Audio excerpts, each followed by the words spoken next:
2월 31일 오늘의 말씀은 시편 99편입니다. 여호와께서 다스리시니 만민이 뜰 것이요 여호와께서 그룹 사이에 좌정하시니 땅이 흔들릴 것이로다. 시온에 계시는 여호와는 위대하시고 모든 민족보다 높으시도다. 주의 크고 두려운 이름을 찬송할지니 그는 거룩하심이로다. 능력 있는 왕은 정의를 사랑하느니라. 주께서 공의를 견고하게 세우시고 주께서 야곱에게 정의와 공의를 행하시나이다. 너희는 여호와 우리 하나님을 높여 그의 발등상 앞에서 경배할지어다. 그는 거룩하시도다. 그의 제사장들 중에는 모세와 아론이 있고 그의 이름을 부르는 자들 중에는 사무엘이 있도다. 그들이 여호와께 간구하매 응답하셨도다. 여호와께서 구름 기둥 가운데서 그들에게 말씀하시니 그들은 그가 그들에게 계신 증거와 율례를 지켰도다. 여호와 우리 하나님이여, 주께서는 그들에게 응답하셨고 그들의 행한 대로 갚기는 하셨으나 그들을 용서하신 하나님이시니이다. 너희는 여호와 우리 하나님을 높이고 그 성산에서 예배할지어다. 여호와 우리 하나님은 거룩하심이로다. 아멘.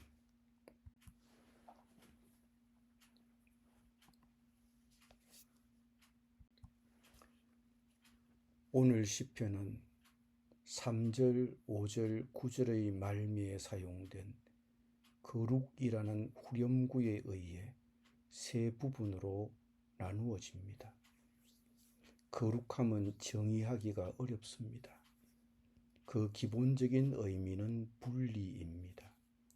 그것이 하나님께 적용되면 이는 그분이 죄로부터, 죄인으로부터, 모든 종류의 불완전함으로부터, 죄책감으로부터, 심지어 편견으로부터, 교만으로부터, 나쁜 태도로부터도 분리되었음을 의미합니다. 오늘 시편 99편은 그 거룩하신 하나님을 찬양하고 예배하라는 부름입니다. 1절부터 3절은 거룩하신 하나님의 은혜를 찬양하라는 부름입니다. 이 단락은 거룩하신 왕의 위대함으로 가득 차 있습니다. 그분 앞에서 만민이 떨고 땅이 요동합니다. 그러나 그분이 크고 두려운 분이라 할지라도 그분은 시온에 계시며 백성 가운데 거하시고 은혜의 자리에 좌정하고 계십니다. 그분은 그룹 사이에 좌정해 계시고 그분의 발은 시온 자 위에 놓여 있습니다. 곧 그분이 백성에게 말씀하시며 백성의 죄를 속하는 곳입니다. 하나님의 위대함은 그분이 은혜의 하나님이란 사실에 있습니다. 4절, 5절은 거룩하신 하나님의 율법을 찬양하라는 부름입니다. 왕은 율법을 사랑하고 그것을 제정하며 행동으로 본보기를 보였습니다. 왕의 힘은 정의를 사랑합니다. 그것이 그분의 본성입니다. 다시 말해 신이신 왕의 전능한 힘은 정의에 쓰입니다. 야곱이란 사람은 그가 새로운 이름과 새로운 본성 이스라엘로 바뀌었음에도 불구하고 여전히 옛 야곱의 삶을 사는 사람을 가리킵니다. 율법은 하나님의 완벽하신 뜻을 반영합니다. 그러나 우리는 그 율법을 제대로 지키지 못합니다. 그래서 하나님의 은혜가 필요하고 하나님의 은혜 아래서 살게 됩니다. 왜냐하면 야곱에게 단순히 찬양하라고 하시지 않고 그분의 발등상, 즉 시온자 앞에서 경배하라고 촉구하고 있기 때문입니다. 백성의 죄를 속하신 그분의 은혜를 통해 찬양하라는 것입니다. 6절부터 9절은 거룩하신 하나님과의 교제를 찬양하라는 부름입니다. 모세와 아론 그리고 사무엘은 특권을 받은 특별한 사람이 아니라 하나님을 섬긴 사람 중의 전형으로 언급하고 있습니다. 시편 99편은 그들을 하나님과 개인적으로 동행한 사람들을 대표하고자 사용합니다. 첫째, 그들은 기도하고 응답받았습니다. 여기 나온 동사들은 그들은 한결같이 간구하였으며 그분은 끊임없이 응답하셨다는 것입니다. 둘째, 그들은 듣고 순종하였다는 것입니다.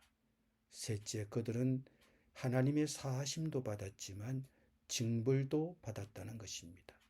사하심이란 단어는 죄를 짊어지는 이란 의미입니다. 그러나 악행에 대한 처벌도 있습니다. 하나님은 거룩하십니다. 크고 두려우신 분입니다. 그러나 그분은 그의 백성 가운데 거하시고 은혜의 자리에 계십니다.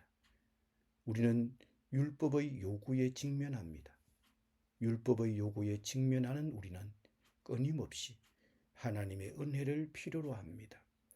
이 하나님의 은혜를 찬양해야 합니다. 하나님과 교제하고 있습니까? 하나님의 백성으로서의 가장 중요한 지표는 하나님과 기도의 관계에 있느냐 하는 것입니다. 말씀을 듣고 순종하는 삶을 살고 있습니까? 하나님의 백성은 하나님의 진리, 하나님의 말씀으로 삽니다. 하나님의 백성은 사하심도 받지만 징벌도 받습니다. 징계가 없이 용서만 받는다면 우리는 자기 만족에 빠지게 될 것입니다. 용서 없이 징계만 받는다면 우리는 절망에 빠질 것입니다. 징벌 없이 용서만 하신다면 우리를 버릇없는 응석바디도 만들 것이며 용서 없이 징벌만 하신다면 우리의 마음은 부서질 것입니다. 사하심과 징벌을 받는 것, 우리의 삶 속에 이 두 가지가 있는 것은 하나님과의 교제를 누리는 증거이기도 합니다. 기도드립니다. 사지의 은총을 주시고 하나님의 은혜 아래 살게 하시는 거룩하신 하나님의 은혜를 찬양합니다. 거룩하신 하나님의 말씀을 주셔서 찬양합니다. 거룩하신 하나님과의 교제를 누리게 하심을 찬양합니다. 기도와 응답의 교제, 말씀과 순종의 교제를 매일 누리게 하시고 사죄하심과 징벌로 우리를 교제하도록 이끄시는 하나님의 은혜를 찬양합니다. 예수님의 이름으로 기도드립니다. 아멘.